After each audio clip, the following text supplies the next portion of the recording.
안녕하세요. 책 읽어주는 남자 채널 북스입니다. 오늘 소개해드릴 책은 엄마의 첫 SNS라는 책이고요. 곽진영 작가님이 지으셨고 이지 퍼블리싱 출판입니다. 이 책은 숲에서 새 아이를 키우면서 SNS로 자신의 꿈을 이뤄가는 한 작가님의 이야기고요. 저는 사실 개인적으로 굉장히 동질감을 느끼고 공감을 많이 했던 책 중에 하나예요. 그 정말 한 줄 요약으로 얘기를 드리자면 이 책의 메시지는 SNS를 해라 라는 거거든요. SNS를 하다 보면 이런 일들이 생긴다.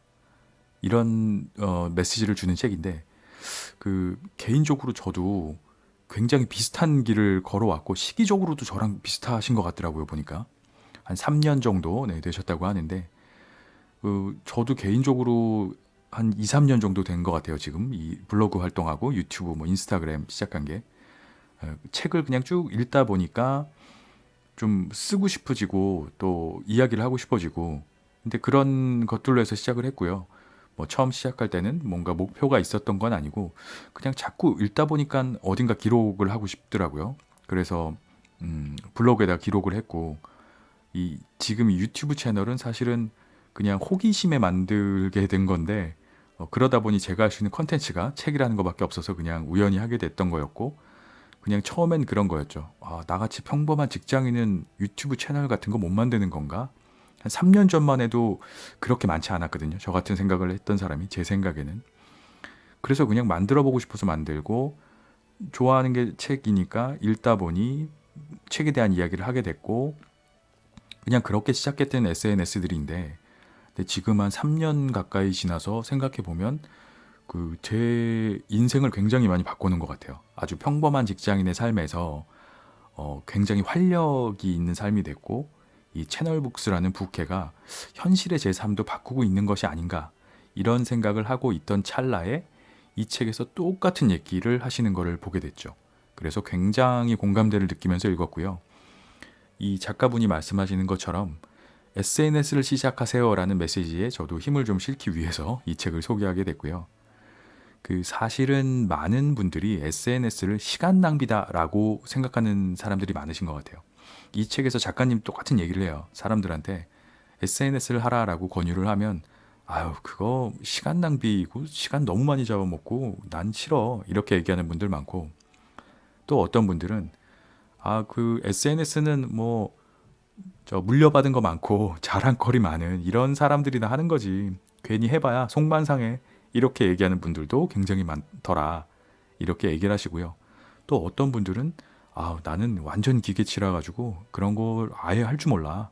이렇게 얘기하시는 분도 계시고요. 근데 저자분도 그렇게 얘기를 하고 계시고 제 생각도 그렇고 사실은 어느 정도는 핑계가 아닐까라고 생각은 되고요. 핑계라기보다는 마음이 없는 거죠. 어떻게 보면 사실 하고 싶다라는 마음이 생기고 의욕이 생기면 다 해결할 수 있는 문제들이거든요. 그리고 해결되는 문제들이고 저자분도 얘기하고 있는데 SNS는 여러 가면 속에 숨어서 살고 있잖아요. 우리가 사회를 세상을 살아가는데 근데 이걸 하다 보면 오히려 본래의 나의 모습을 만날 수 있는 그런 장소가 되고 그런 꿈의 세상이고 SNS가 평범하게 살아가던 전업주부도 또 다른 부캐로 활동하면서 엔잡러가 돼서 뭐 수익도 낼 수 있고 추가로 이런 기회의 땅이다. SNS는 기회의 땅이다. 이렇게 얘기를 해요. 이런 많은 일들이 나는 그냥 SNS를 했는데 시작됐다. 이렇게 얘기를 합니다. 그저 SNS를 시작하면 일어나는 일이다. 이렇게 이야기를 하고 있습니다. 비슷한 맥락을 제가 다른 책에서도 한번 읽었던 적이 있는 것 같은데 거기서는 글쓰기라는 거였고요. 여기서는 SNS인데 저자분은 이런 얘기를 하시더라고요. SNS를 시작하는 거는 소비자로서의 삶을 살아가잖아요. 보통 저희가 뭔가 생산자가 되는 경우가 드문데 소비자로서의 삶에서 생산자의 삶으로 전환하는 계기가 된다. 나한테는 내가 무슨 올릴 만한 컨텐츠가 사람들이 볼 만한 내용이 나에겐 없어 라고 생각할 수 있지만 그거를 사소한 일상이라도 나에게는 사소하지만 기록을 하다 보고 기록을 남기다 보면 누군가에게는 도움이 되는 소중한 정보가 될 수도 있는 거다. 그리고 이렇게 작은 성취를 쌓아가다 보면 사라졌던 자존감도 함께 쌓여가고 그러면서 변화하는 자신의 모습을 발견할 수 있을 거다. 이렇게 이야기를 하고 있습니다. 사실 제 주변에서도 많은 분들이 그런 얘기를 하세요. 그래서 그걸로 얼마나 벌어? 한 달에? 얼마나 돈이 돼? 이런 얘기 많이 하시는데 저자분이 저랑 같은 얘기를 되게 많이 들으신 것 같고 똑같은 얘기를 하셨더라고요. SNS를 하면서 경제적인 이익이 나지 않더라도 얻을 수 있는 게 참 많다. 이렇게 얘기를 하고 계시는데 저는 진짜 공감하는 부분이고요. 저자분의 말을 좀 빌자면은 나를 소중히 여기고 내가 가진 것들을 사랑하게 되는 시간이 된다. 그저 그냥 반복되고 뭐 어떻게 보면 좀 지루하고 불평으로 가득 찼던 일상들이 뭔가를 생산하는 특별한 삶으로 변화한다. 뭐 굉장히 클래식한 구절일지는 모르겠지만 해보신 분들만 느낄 수 있는 이건 정말 맞는 이야기고요. 어, 삶과 일상이 정말 많이 변한다라는 거는 저도 굉장히 공감하기 때문에 힘을 좀 싣고 싶고요. 이 저자분은 아이를 셋을 키우는 평범한 전업주부였는데 이렇게 SNS에 일상 기록을 남기기 시작하면서 지금은 책을 2권 출판한 작가가 되셨고요. 온라인에서는 나날이라는 부캐로 뭐 글쓰기, SNS 이런 모임을 리딩하는 리더로 활동을 하고 계시고 또 이런 내용을 가지고 강의를 다니는 강사로도 활동을 하고 있다고 합니다. 뭐 부수적으로는 지금 이렇게 1년 정도 수입이 생기신 것 같아요. 근데 1년에 한 1,000만 원 정도 수익이 생겼다고 하는데 뭐 물론 직장에서 받는 월급이나 뭐 유튜브에서 빵 터지신 그런 인플루언서들의 수입에 비하면 좀 작다라고 볼 수도 있죠. 뭐 한 달에 저자도 똑같은 얘기를 하고 계세요. 책에서 한 달에 1,000만 원 버는 사람들도 많다 이런 거 하면서 근데 그냥 그런 걸 다 떠나서 나는 그냥 SNS를 시작하기만 했는데 내가 뭔가 수익을 내려고 한 일도 아니고 근데 그저 그렇게 한 것만으로도 나에게는 이런 삶의 변화들이 생기고 거기에 더하여 플러스 알파로 이런 추가적인 수익도 생기고 한다. 안 할 이유가 뭐가 있느냐. 뭐 이렇게 이야기를 하고 있습니다. SNS에서 관계를 맺고 하는 것들도 사실 오프라인하고 크게 다르지 않죠. 사람과 사람이 만나는 장소이기 때문에 오프라인보다 사실 조금 쉽기는 합니다. 대면에서 하는 게 아니기 때문에. 하지만 결국에는 관계고 소통이고 그런 거고요. 그러니까 더 어떤 팔로워나 이런 것들을 늘리고 이렇게 영향력이 늘어나는 과정에서는 조금 먼저 다가가고 시간과 정성을 들일 필요가 분명히 있죠. 이 책에서 저자가 한 표현을 빌자면 관계는 원래 쌍방이다. 친해지고 싶은 사람이 있다거나 나와 비슷한 것에 관심이 있는 사람이 있다면 먼저 다가가 보자. 이렇게 이야기를 합니다. 제가 이 구절을 좀 인용하고 이런 얘기를 한 이유는 여기서 능동적인 사용자라는 개념이 나옵니다. 뭐 다른 책에서 인스타브레인이라는 다른 책에서 저자가 인용한 개념이라고는 하는데 그렇다고 해요. SNS에서 다른 사람들이 올린 사진이나 글을 그냥 보기만 하고 뭐 댓글을 단다거나 자신도 뭐 피드를 올린다거나 뭐 블로깅을 한다거나 이러지 않고 그냥 보기만 하는 사람들 있잖아요. 소통하지 않고 그냥 수동적으로 다른 사람들의 이야기만 보는 사람들은 SNS를 수동적으로 사용하는 수동적인 사용자라고 합니다. 반대로 자기가 게시물도 올리고 다른 사람 댓글도 달고 댓글에 피드백도 주고 이제 이런 소통하는 사람들은 적극적인 사용자라고 하는데 수동적인 사용자, 보기만 하는 사람들은 적극적인 능동적인 사용자에 비해서 전반적으로 의기소침해지는 경향이 있대요. 뭐 근래 뉴스에서도 좀 다루기도 했고 그랬던 것 같은데 인스타그램 우울증 같은 거죠. 그냥 거기에 올라가 있는 뭐 막 이렇게 멋진 여행 사진, 막 호화로운 뭐 가방, 뭐 옷들, 자동차, 뭐 비싼 물건들, 막 너무 멋있고 이쁘게 꾸며진 뭐 이런 사진들 이런 걸 계속 보기만 하면 사람들이 심리적으로 상대적인 박탈감을 느낀다. 이런 얘기 많이 근래 들었던 것 같은데 뭐 굉장히 공감 가는 이야기입니다. 근데 이 저자분은 이렇게 얘기를 하고 있어요. SNS라는 거는 자기의 욕망을 드러내는 용도로 많이 쓰이기 때문에 다른 사람들의 욕망이 단편적으로 드러낸 이런 SNS에 휘둘리지 말자. 그냥 자신만의 이야기를 기록해 나가면 된다. 그 자신만의 고유한 어떤 시선으로, 시각으로 세상을 바라보는 그런 컨텐츠가 그런 비싼 물건을 올린 건 사실 차별화도 없고 이 사람 저 사람 다 올리기도 하고 뭐 어떻게 보면 또 별게 없는 컨텐츠거든요. 근데 내 고유의 시각으로 세상을 바라보는 그런 컨텐츠가 훨씬 더 가치 있고 나중에는 남을 것이다. 그리고 나에게 집중해서 나만의 브랜드를 만들어 나가는 과정이 될 것이다. 뭐 이렇게 이야기를 하고 있습니다. 그 본문 구절을 읽어보자면 나에게 집중하고 내 삶에 만족할 때 다른 사람에 대한 감정이 비집고 들어올 틈이 생기지 않는다. 다른 이의 행복한 기록을 수동적으로 바라보지 말고 능동적으로 나의 기록을 시작하면 된다. 이렇게 얘기하고 있습니다. 그런 사람들을 계속 보고 있으면 박탈감만 느끼고 그냥 더 우울해지고 상대적으로 이렇게 되기 때문에 그러니까 SNS를 하고 싶지 않아 라고 하지만 거기에 집중하지 말고 내 삶과 나에게 집중해보자. 그리고 그거를 기록으로 남기면 거기에 다른 사람에 대한 감정이 비집고 들어올 틈도 없다. 뭐 이렇게 얘기를 하고 있어요. 저 공감하는 부분인데 그럴 시간도 없다. 저자도 이렇게 이야기를 하더라고요. 그럴 휘둘리지 말고 자신의 이야기를 풀어가자. 굉장히 중요한 부분이라고 생각하고요.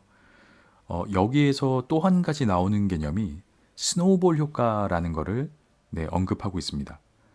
뭐 조금 전반적인 설명을 해보자면 SNS를 운영하는 방식도 여러 가지가 있겠지만 그 저자가 일관되게 얘기하는 거는 자신만의 시각이 가미된 필터를 지키는 것이 굉장히 중요하다. 그러니까 주관적인 그 자신만의 생각이 들어가야 된다라는 거죠. 안 그러면 사실은 일기가 돼버리는 수도 있고 어떻게 보면 영혼이 없는 그냥 허세글이 돼버리는 수도 있고 그 중간쯤에 접점이 있어야겠죠. 근데 거기에는 자기만의 시각이 필요하다. 그리고 그런 세상을 바라보는 그 특유의 필터가 그 사람의 브랜딩, 퍼스널 브랜딩이 될 것이다. 이렇게 이야기를 합니다. 그 브랜딩이라는 게 결국에 그래서 내가 보는 나와 남이 보는 나의 조화하고 어떤 그 중간 지점이 되는 거다. 이렇게 이야기를 하고요. 그래서 SNS에서의 브랜딩 과정은 결국 나라는 사람을 기록하고 또 다른 사람이 보는 나는 어떤 사람인가도 이렇게 피드백을 얻을 수 있는 그런 과정이다. 이렇게 이야기를 합니다. 요 부분에서 저자가 썼던 표현 중에 저한테는 좀 인상적이었던 게 막 SNS에서 이렇게 하다 보면 자기의 모습을 초반에는 지키기가 쉽지 않은 경우가 있어요. 휩쓸리지 않기 위해서는 노력을 좀 해야 됩니다. 왜냐하면 막 이렇게 다른 사람들 것도 보고 또 댓글도 달리고 그러면 심지어 어떤 경우에는 악플이 달리는 경우도 있어요. 뭐 정말 사실 저희는 다 일반인이잖아요. 그냥 SNS에 이런 어떤 블로깅이나 이런 걸 꾸준히 하다 보면 저랑 생각이 틀린 사람들도 있겠죠. 뭐 그러면 그 사람들이 비난을 하는 사람들도 있고 그냥 나쁜 말을 쓰는 사람들도 있고 그래요. 실제로 저도 초반에는 좀 받기도 했었고 그냥 뭐 그렇습니다. 그냥 자기랑은 다른 생각을 한다라는 거를 좀 격하게 말하시는 분들이 있어요. 근데 어찌 됐건 그 과정에서도 자신의 본연의 모습을 지키고 휩쓸리지 않기 위해서 노력하는 것이 중요하다. 그러면서 한 표현이 사라지고 싶지는 않았지만 또 무리지어 달리고 싶지도 않았다. 이렇게 표현을 하고 있더라고요. 그러니까 뭐 SNS를 시작하면 가장 먼저 생각하는 것들이 아마 수익화일 겁니다. 그래서 블로그나 뭐 인스타그램이나 뭐 유튜브나 이런 거를 처음 시작할 때 조금 배워보려고 자료를 검색하사 보시면은 먼저 나오는 것들이 수익화, 한 달 만에 뭐 팔로워 1000명 만들기, 뭐 팔로워 빨리 늘리는 법, 그리고 어떻게 하면 최단 기간에 수익을 낼 수 있는 코스로 가는지, 어떻게 해야 그 돈이 되는 컨텐츠를 만들 수 있는지, 이제 이런 것들에 대한 게 굉장히 많은데, 뭐 자신의 선택이 있겠죠. 하지만 이 저자분의 이야기는 그런 유혹을 조금 뒤로 하고 자신의 이야기를 기록해 나갔다, 본인은. 그리고 모든 일이 그렇듯이 꾸준하게 성실하게 해나가는 것이 아주 중요하다. 이렇게 이야기를 합니다. 그러면서 여기서 나오는 게 이제 그 스노우볼 효과인데 커다란 눈사람을 만들 때도 결국의 시작은 한 줌의 눈덩이로부터 시작하는 것과 마찬가지다. 이런 이야기를 하고 있습니다. 본문의 표현을 좀 인용해보자면 스노우볼 효과란 눈사람을 만들 때처럼 주먹만한 눈덩이를 계속 굴리고 뭉치다 보면 어느새 산더미처럼 커지는 현상을 빗댄 것이다. 초기에는 적은 원금일지라도 이자에 이자가 붙어서 나중에는 큰 자산이 되는 현상을 눈덩이를 굴리는 것에 비유한 것인데 꿈을 이루는 과정도 이와 다르지 않다. 네, 이렇게 표현을 하고 있습니다. 그 꿈을 이루는 과정을 눈덩이를 굴려서 눈사람을 만드는 과정하고 같다. 그 제일 처음에 한 주먹에 눈을 뭉치지 않고서는 그런 커다란 눈사람이 나올 수 없듯이 SNS를 시작하는 것이 바로 그런 일이다. 처음에 한 덩이에 눈을 뭉치는 것. 이렇게 표현을 하고 있는데 굉장히 저는 공감 가는 부분이고요. 그 뭐 일반적으로는 이렇게 많이들 생각하시겠죠. 나는 아무것도 쓸 내용이 없어. 귀찮게 뭐 하러 그런 일을 하냐? 이렇게 생각하지 말고 근데 일단 시작해 보면 그 한 덩이의 눈이 나중에 어떤 어마어마한 결과물이 될지 아니면 어마어마하지는 않더라도 어떤 재미있는 결과물이 될지 그건 아무도 모르는 일이다. 이렇게 이야기를 하고 있습니다. 이런 저자의 경험과 생각을 쭉 정리한 책이 이 책이고요. 그 뭐 제일 초반에도 잠깐 얘기했지만 저도 개인적으로 지금 책을 읽고 뭐 이런저런 기록을 남기고 하면서 채널북스라는 활동으로 지금 한 몇 개 채널에서 이런 활동을 하고 있는데 지금은 한 요 채널들을 합치면 그래도 한 10,000명이 훌쩍 넘는 이웃들하고 책 이야기를 나누고 있어요. 한 1, 2년 전에는 상상도 못 하던 일인데 그냥 이렇게 시작을 한 겁니다. 저자분처럼 블로그에 책에 대한 감상을 쓰고 유튜브에서 책을 읽어도 보고 책 이야기도 나누고 그랬더니 저도 뭐 지금도 여전히 직장 생활은 하고 있는데요. 평범한 직장인이었던 매일 반복되는 일상을 살던 직장인인데 1, 2년 전에는 상상도 못했던 뭐 유명한 출판사들에서 연락을 받고 뭐 책을 보내주시고 리뷰를 부탁받고 그리고 개인적으로 나 이 책 읽었는데 그런 제가 예전에 읽었던 책의 작가님들이 메시지를 주시고 그 인스타그램에서 그리고 책 이야기를 하시고 이런 일들이 막 생겨나요. 정말 상상도 못했던 일이죠. 그리고 거기에 더하여 이런저런 뭐 기업들에서 뭐 이름만 들으면 알만한 기업들에서 마이크를 협찬해 주시겠다고 보내주시고 물론 그런 컨텐츠를 만들어야죠. 제가 대가성이긴 하지만 뭐 헤드셋 뭐 여러 가지 협찬 물품들이 또 오기도 하고 뭐 그 어떤 수익이나 이익을 떠나서 굉장히 재미있는 삶이 됐어요. 이거는 분명히 말씀드릴 수 있을 것 같고요. 뭐 제가 뭉친 눈덩이는 저는 아직도 굴러가는 중이라고 생각하고요. 훨씬 더 크고 재밌는 모양이 될 거라고 생각을 합니다. 뭐 이런 의미에서 이 엄마의 첫 SNS를 쓴 곽진영 작가님의 이야기에 극도로 공감이 갔어요. 아마 저랑 같은 감정을 느끼시고 이 책을 쓰신 것 같고요. 그래서 이 곽진영 작가님의 추천에 SNS를 시작하시라는 이 메시지에 저도 힘을 보태고 아마 정말 시작만 해보시면 그 여러분들의 인생에 상상도 못했던 재미있는 일들이 굉장히 많이 일어날 것이다 라고 저는 강력하게 믿습니다. 그리고 뭐 어마어마한 일이 일어나지 않더라도 적어도 지금보다는 훨씬 더 능동적이고 흥미롭고 즐거운 인생이 될 것이 아닌가라고 생각은 되고요. 아니면 최소한으로 낮춰도 최소한 지금 살아가는 것보다는 재미있는 활동이 하나 정도 더 생기는 것만은 분명하지 않을까. 네, 그런 생각을 합니다. 그 뭐 작가님 말씀처럼 그냥 SNS를 시작했더니 갑자기 평범한 전업주부가 두 권의 책을 낸 작가가 되는 일이 생기는 그런 기회의 땅이 SNS다. 저도 극히 공감하면서 여러분들도 꼭 이 기회의 땅에 첫 발을 디디시기를 기원합니다. 잠시 후에 엄마의 첫 SNS 앞에 프롤로그 부분하고 앞부분의 일부를 읽어드리겠습니다. 엄마의 첫 SNS 가장 나다운 모습을 찾아서 곽진영 즈음 이지 퍼블리싱 프롤로그 빛나는 나를 만나다 나는 지금 어떤 가면을 쓰고 있을까? 이 책은 이 질문으로부터 시작했다. 숲에서 새 아이를 키우는 나와 온라인상에서 활발하게 소통하고 있는 나는 같지만 다르고 다르지만 같은 사람이었다. 이런 걸 요즘 사람들은 부캐 혹은 페르소나라고 부른다. 그러면 나의 본캐는 무엇일까? 그것이 그즈음 나를 따라다니던 질문이었다. 그리고 이 책을 집필하는 동안 그 질문에 대한 답을 찾았다. 온라인에 존재하는 나날은 사실 내가 동경하고 지향하는 모습이었다. 떠오른 생각을 망설임 없이 실행하고 주눅들지 않고 이야기하고 자신감 있게 자기다움을 내비치는 사람. 내가 그럴 수 있었던 것은 본래의 나와 온라인의 나를 완전히 구분했기 때문이다. 현재의 나는 말수도 적고 표현도 더 적은 사람이지만 새로운 세계에서는 새로운 설정을 할 수 있지 않을까?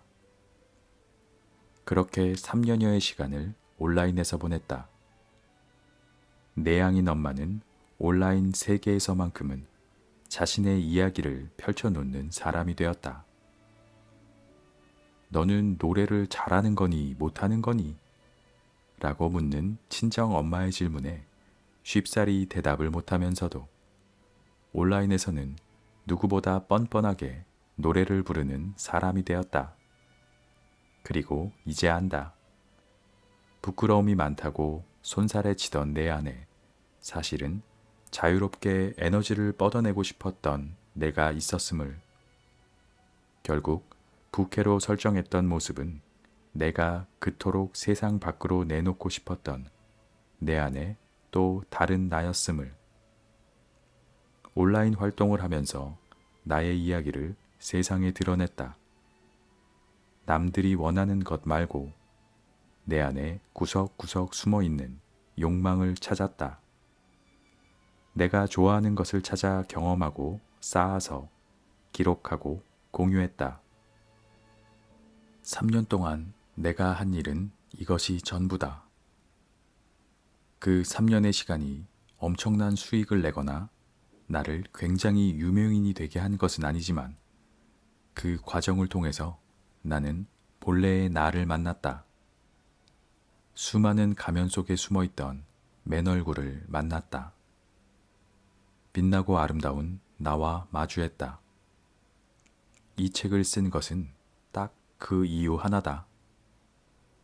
엄마라는 가면 속에 갇혀서 혹은 여러 가지 사회적 가면 안에서 여전히 숨이 막혀 갑갑해하는 친구들에게 보내는 나의 다정한 메시지이길 바랬다. 딱 한 걸음만 앞으로 나와보라고.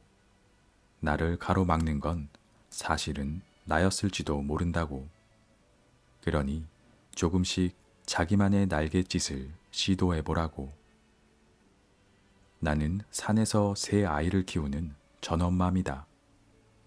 직장을 가질 수도, 그렇다고 바깥으로 나가서 활동을 할 수도 없는 상황에서 그나마 조금씩 했던 것이 SNS이다.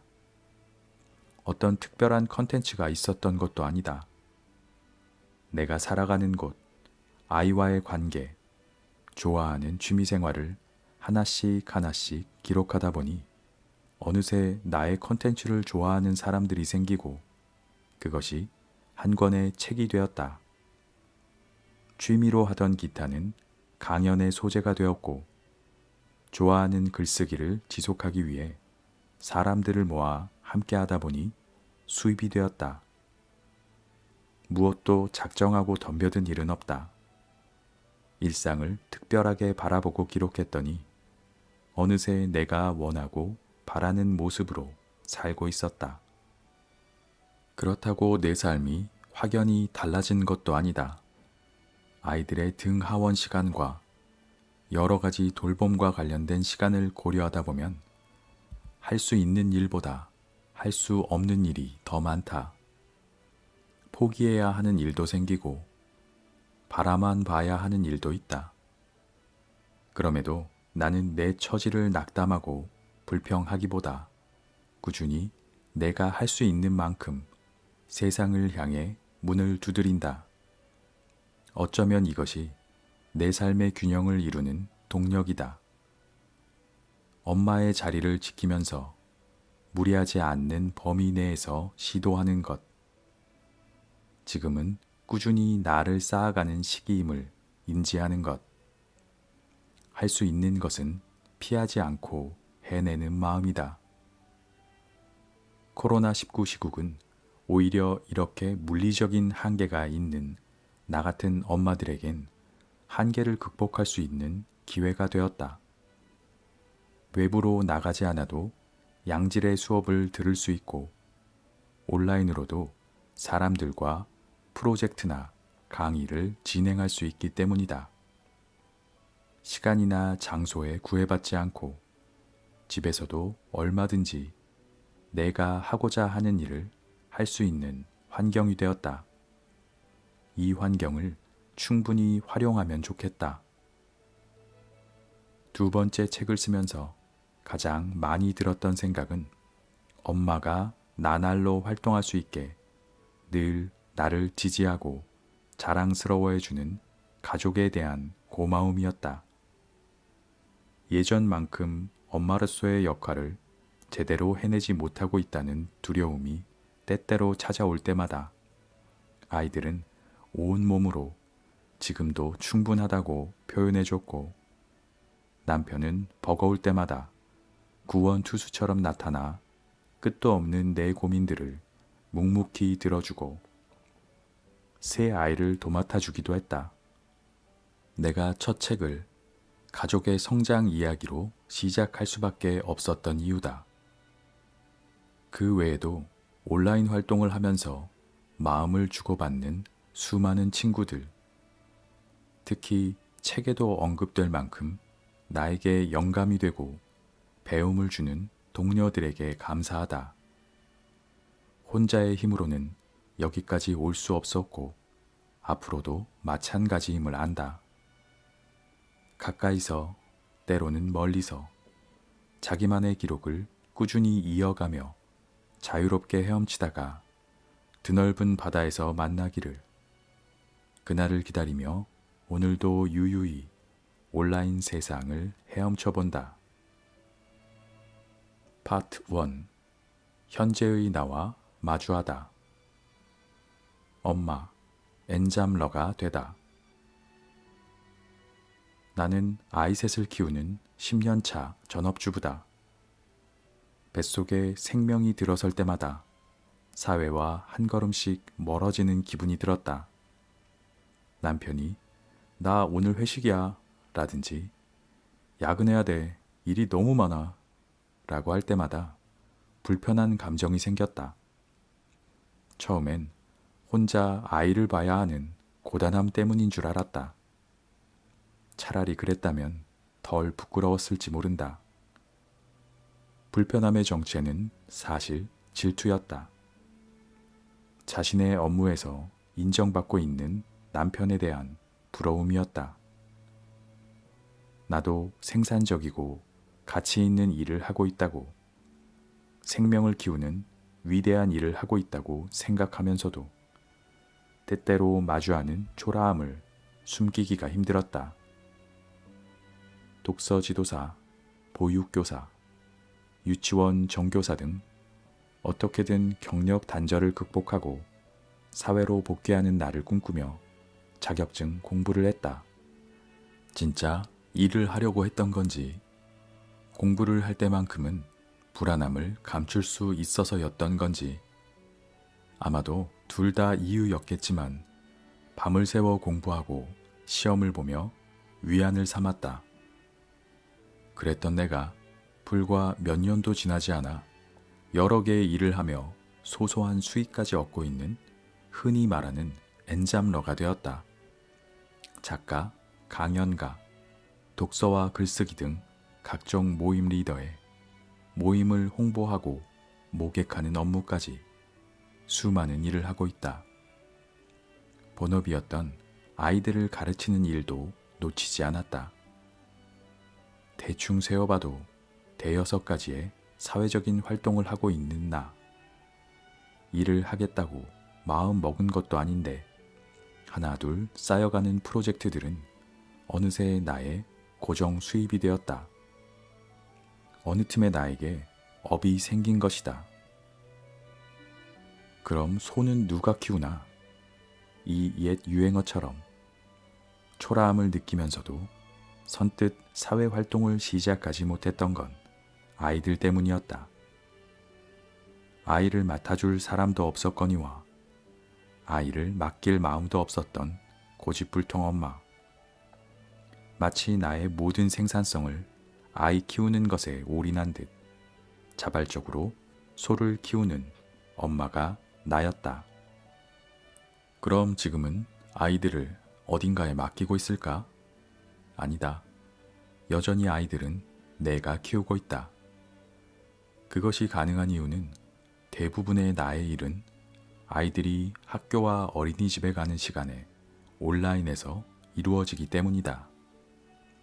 코로나19가 전 세계를 덮치면서 직장에 다니던 사람들도 일주일에 며칠씩 혹은 격일로 재택근무를 하게 되었다. 집에서는 도저히 일을 할 수 없어. 애들이 한시도 나를 가만두지 않는다고. 재택근무를 시작한 주변 사람들은 모두 고개를 내저었다. 나도 그즈음 한 권의 책을 썼다. 6개월 동안 새 아이와 24시간을 붙어있던 집에서 말이다. 책의 핵심 메시지는 1m 육아였다. 엄마와 아이 사이의 1m. 즉, 한 집에 있어도 서로의 공간을 확보해야 한다는 이야기였다. 코로나19를 염두에 두고 쓴 것은 아니었다. 이미 그 전부터 쓰고 있던 원고였다. 전엄맘으로 새 아이를 키우면서 깨달은 건강한 거리두기 육아에 대한 생각을 풀어낸 육아 에세이였다. 나는 그 책에서 이야기한 대로 여전히 아이들과 함께 있지만 나의 일을 한다. 같은 공간에 있지만 없는 것처럼 서로의 경계를 지켜주는 것이 아이와 나 사이의 암묵적인 룰이다.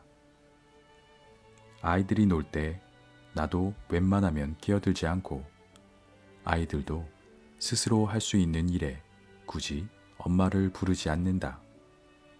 그래서 집에서도 충분히 일을 할 수 있다. 물론 엔잡러 엄마 타이틀의 숨은 공로자는 남편이다.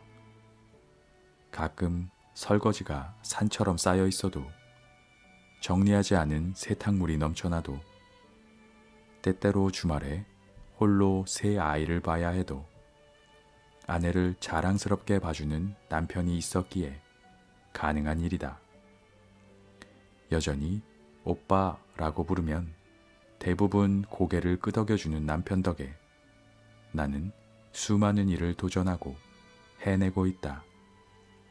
가족의 지지와 동의하에 시작된 엄마의 일은 차근차근 그 범위를 넓혀가고 있다. 집에서 아이만 키우던 엄마는 어떻게 경력 단절을 극복하고 일을 시작할 수 있었을까? 아이를 키우면서 어떻게 그렇게 다양한 활동을 할 수 있었을까? 그 답은 모두 SNS에 있었다. 블로그에 기록하면서부터 일상은 책이 되었고 취미 생활은 업이 되었으며 생각은 강연이 되었다. 가정주부라는 단어에 매몰되지 않고 나를 지키기 위해 시작했던 기록 습관은 새로운 엄마의 경력을 만들었다. 나라는 사람의 필터가 곧 돈이 되었다. 여러 사이드 프로젝트로 얻은 적은 수입을 꼬박꼬박 모아놓은 통장은 어느새 1,000만 원이 되어간다. 물론 나는 꼭 돈을 목적으로 SNS 활동을 하라고 말하려는 게 아니다. 그래봐야 지금 내 수익은 직장 일에 비하면 턱없이 소소하다.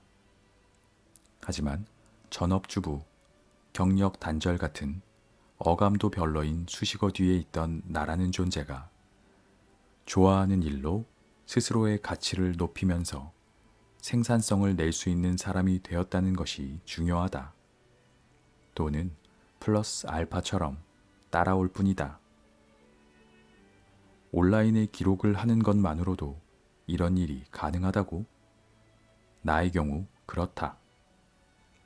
평범한 10년차 전업주부가 엔잡러의 삶을 살게 된 것은 딱 하나, SNS를 시작했기 때문이다. 지금은 비록 초라하지만 말하는 대로, 꿈꾸는 대로 이루어지는 삶을 살아가는 과정을 적어보겠다며 블로그를 시작했다. 물론 의욕만 넘쳐 꾸미기만 하다가 지치기도 했고 몇 번 허세 가득한 글을 쓰다가 한동안 접속조차 하지 않았던 때도 있다. 아직도 기억나는 것은 키친 테이블 노블이라는 카테고리다. 김혜리 작가의 여자에게 공부가 필요할 때라는 책을 읽고 나도 늦은 밤 식탁 위에서 소설을 쓰는 기분으로 블로그를 쓰겠다며 카테고리를 만들었다. 분명 김혜리 작가는 책에서 공부를 하라는 메시지를 줬는데 나는 키친 테이블 노블이라는 있어 보이는 명칭에만 꽂혔다. 나 책 좀 읽었다. 느낌 가득한 카테고리에는 단 2개의 글만 올리고 몇 년 동안 방치했다. 그럼에도 다시 시작했다. 멈추고 멈췄지만 또 시작했다. 새 아이의 엄마인 나의 이야기를 블로그에, 인스타그램에 하나씩 꺼내놓았다. 서툴지만 즐거운 취미 생활을 기록했고 틈틈이 읽은 책에 대해 약간의 감상이라도 끼적였으며 불안하거나 두려운 날들의 마음을 털어놓았다. 조금이라도 변화해보고자 시도했던 습관을 남겼다. 그저 꿈틀거림이랄까. 뭐 하나 대단한 게 아니었다. 내가 무엇을 좋아하는지, 어느 분야에 관심이 있는지, 어떤 감정이 있는지 지속적으로 기록하면 알 수 있다. 그것은 내가 모르고 있던 나를 들여다보는 계기가 된다.